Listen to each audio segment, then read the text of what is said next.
vocabulary. Today we go to the sixth one, that is confidence. Confidence means belief in oneself and one's abilities. Okay, దాని మన తెలుగులో తనపై తనకున్న నమ్మకం లేదా ధైర్యం అంటాం.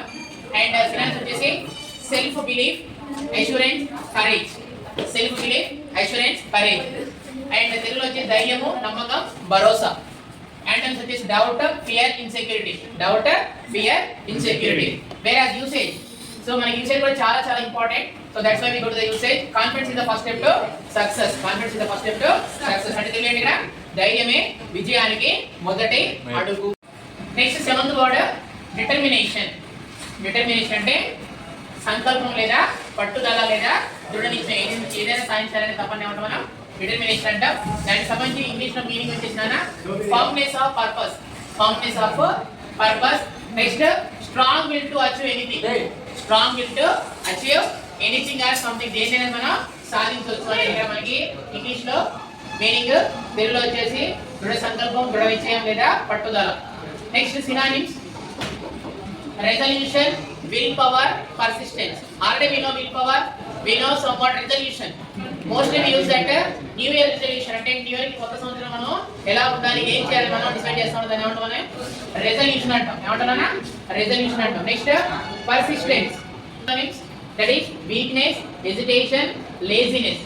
ఓకే, ఇక్కడ డిటర్మినేషన్ కి ఆపోజిట్ పడినా weakness, hesitation, laziness. Okay, Telugu మనకు తెలిసిందే సోమరి, బలహీనత, సంబట్ కొంచెం సంకోచంగా ఉండడం. దాన్ని ఏమంటాం మనం ఇక్కడ హ్యాండ్ ఆప్షన్ తీసుకున్నాం determination. Okay, next one usage in English. Usage in English that is with determination anything is possible. సంకల్పం లేదా పట్టుదల ఉంటే. Come to the eighth word vocabulary that is hard work. Hard work అంటే మనకు already తెలిసిందే కష్టపడడం. Okay, కష్టపడితే ఖచ్చితంగా ఫలితం ఉంటుంది. దాని మీనింగ్ చూడండి, putting in a lot of effort to achieve something. Putting in a lot of effort to achieve something. దాని అర్థం ఏంటంటే ఇక్కడ సింపుల్ గా కష్టపడటం. ఏదైనా ఒక విషయం మనం ఎఫర్ట్ పెడితే దానికి ఖచ్చితంగా సక్సెస్ అనేది వస్తుంది. ఓకే, దాని సినానిమ్స్ ఉందా మనకి. Okay, now we go to the ninth word inspiration. Ninth word inspiration. Inspiration అంటే ప్రేరణ అండి. మీనింగ్ వచ్చే తెలుగులో మనకి ప్రేరణ. ఇంగ్లీష్ లో చూస్తే a person or idea that motivates or encourages. A person or idea that encourages or motivates. దాన్ని ఏమంటాం మనం ఇన్స్పిరేషన్ మీనింగ్ అంటామండి. ఓకేనా. నెక్స్ట్ వచ్చేసి సినానిమ్స్. ఇన్స్పిరేషన్ కి సినానిమ్స్ వచ్చేసి మనకి motivation, encouragement, influence. Motivation, encouragement, influence. Okay, పర్యాయపద చూసుకునే దానికి ప్రోత్సాహం, ఆవేశం, ఉత్సాహం ఏదైనా మనం ఇక్కడ యూజ్ చేయొచ్చు. ఓకేనా, right. Main focus on English synonyms motivation, encouragement, influence. Next antonyms.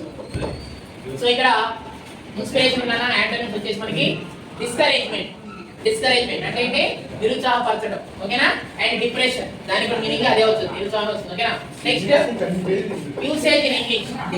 Okay, usage కూడా చాలా ఇంపార్టెంట్ అని చెప్పాను నేను. ఈ history is an inspiration to many people or many అని అనుకోవచ్చు. అంటే ఏంటి అతని యొక్క కథ అనేక మందికి స్ఫూర్తిగా మారింది. స్ఫూర్తి అన్న ప్రేరణ అన్న ఇవన్నీ కూడా ఒకటేనా. Okay okay, now we go to the ninth word inspiration. Ninth word inspiration. Inspiration అంటే ప్రేరణ అండి. మీనింగ్ వచ్చే తెలుగులో మనకి ప్రేరణ. ఇంగ్లీష్ లో చూస్తే a person or idea that motivates or encourages. A person or idea that encourages or motivates. దాన్ని ఏమంటాం మనం ఇన్స్పిరేషన్ మీనింగ్ అంటామండి. ఓకేనా. నెక్స్ట్ వచ్చేసి సినానిమ్స్. ఇన్స్పిరేషన్ కి సినానిమ్స్ వచ్చేసి మనకి motivation, encouragement, influence. Motivation, encouragement, influence. Okay, పర్యాయపద చూసుకునే దానికి ప్రోత్సాహం, ఆవేశం, ఉత్సాహం ఏదైనా మనం ఇక్కడ యూజ్ చేయొచ్చు. ఓకేనా, right. Main focus on English synonyms motivation, encouragement, influence. Next antonyms. So ఇక్కడ ఇన్స్పిరేషన్ ఉన్న యాంటోనిమ్స్ వచ్చేసి మనకి డిస్కరేజ్మెంట్. డిస్కరేజ్మెంట్ అంటే ఏంటి నిరుత్సాహపరచడం. ఓకేనా. అండ్ డిప్రెషన్, దానికి కూడా మీనింగ్ అదే అవుతుంది, నిరుత్సాహం వస్తుంది. ఓకేనా. Next usage in English. Okay, usage కూడా చాలా ఇంపార్టెంట్ అని చెప్పాను నేను.